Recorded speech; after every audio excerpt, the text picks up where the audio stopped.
Hey y'all, and thanks for joining us on another Paranormal Pit Stop. Tonight, we'll be exploring a massively iconic concrete arch gravity dam located off the Colorado River in Black Canyon, right on the border of the Nevada and Arizona state line in the US, that's recognized as one of the most massive hydroelectric plants in the whole of the country, retaining the largest reservoir in the United States by volume when filled, and purported to harbor a range of chilling ghostly presences and mysterious supernatural energies. Are you ready to brave the history and hauntings of the prestigious and renowned Hoover Dam? Historically, in 1865, land in front of the future dam site was first settled as St. Thomas under members of the Church of Jesus Christ of Latter-day Saints. However, the church would end up abandoning this community by February of 1871, leaving their old properties to be claimed by others migrating to the area. As the United States began development of the Southwest through the 20th century, the Colorado River was noted as a potential source of widespread irrigation, and following extensive planning through the early 1900s, on December 21st of 1928, President Coolidge would sign a bill authorizing the building of a dam.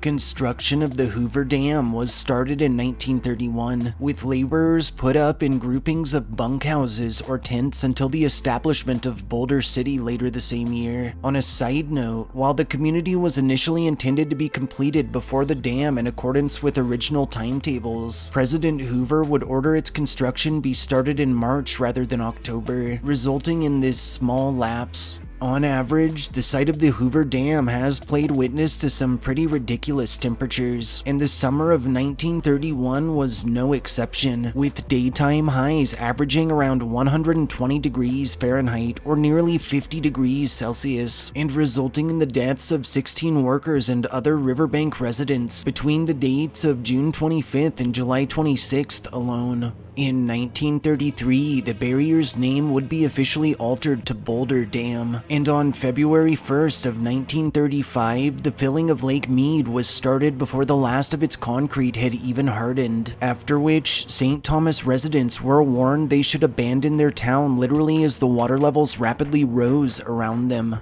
On September 30th of 1935, a formal dedication ceremony was arranged in tandem with President Franklin D. Roosevelt's Western tour. In 1937, the Boulder Dam was open to the public for guided explorations, and while the site would close for a time to all but official convoys following Japan's attack on Pearl Harbor on December 7th of 1941, following World War II on September 2nd of 1945, it was eventually reopened. In 1947, the Hoover Dam's original name was restored under an act of Congress. By 1953, it was hosting around 450,000 annual visitors. In 1995, a new visitor center was constructed on site and would, for the first time in history, see an attendance of over 1 million visitors over the following year. And in 2010, the Hoover Dam bypass was opened, rerouting the heavily traveled and somewhat tight US Route 93.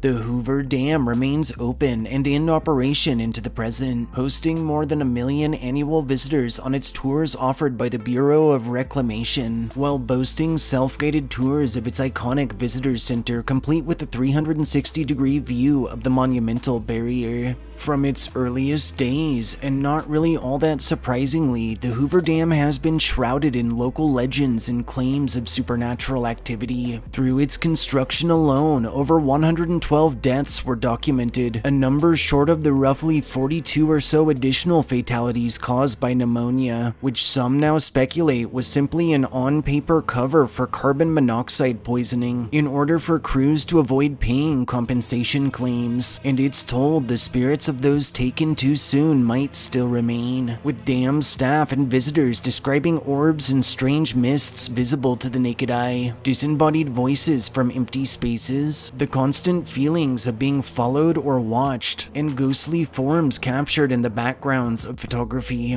Several more chilling tales tell of men who were caught in pours, whose bodies were literally cemented right into the dam itself, and while, in reality, each bucket pour was only enough to raise the cement level by around an inch or so, and 6 company engineers probably wouldn't have let a degradable human corpse remain within something that was designed to stand the test of time. This hasn't stopped reports of inexplicable knocking sounds heard from deep within solid concrete patches. Across the expanse of the Hoover Dam site, many have told of extreme temperature drops, of inexplicable electrical malfunctions, and of the sounds of phantom leaks that have caused full inspections, only for everything to be found secure and performing as intended. Additionally, a handful of dam workers have reported instances of tools going missing and being found later in strange places, of equipment that appears to have been tampered with, of phantom crying heard always from somewhere just out of sight, and of encounters with the full-bodied apparitions of past workers in old-fashioned garb, seemingly going about tasks from lives long since past, who always disappear when approached or addressed.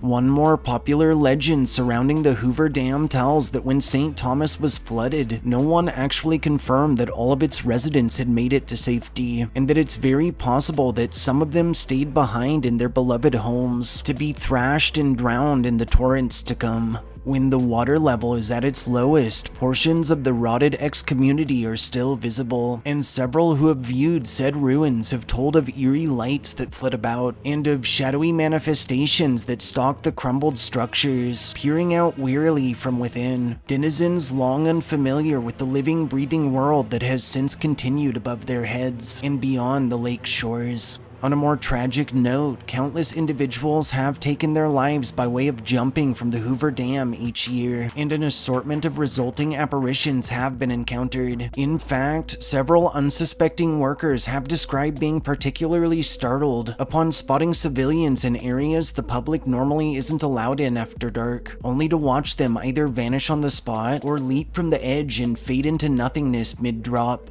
Lastly, and rather disturbingly, several long-standing fables tell the Hoover Dam contains references to either a cult or satanic ritual or archaeum of some sort, and a handful of theories suggest that biblical texts actually foretell the destruction of the Great Barrier as the beginning of the end times, during which the dam will supposedly host a doorway that the devil himself will use to cross over into our world.